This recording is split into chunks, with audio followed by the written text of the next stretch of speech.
So day one of the BRICS summit in Kazan has ended, and there's not that much to report. The meetings of the heads of state and government have been off the record, and leaders were still arriving until this evening. Tomorrow is really going to be the big day.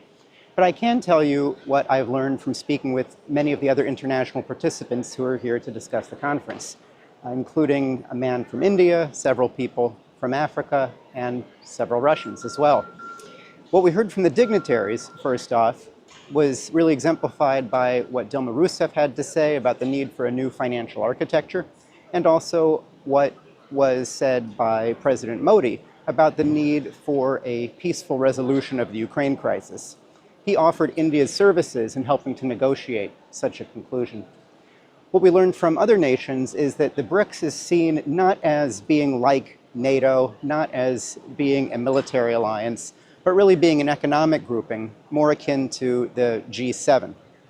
So there's a lot of opportunity that countries in Africa in particular that we spoke to had to say about how an end of colonialism and a new era of development can really become possible if the insistence of the Anglo-American financial powers on asserting dominance is broken.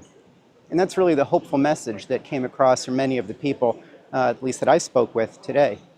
I also spoke with some people from the legacy media in the United States, in Europe, who said that this was really all window dressing, that Vladimir Putin is deeply unpopular, totally isolated in the world, and the fact that all these people are coming is just part of his effort to show that he is not isolated.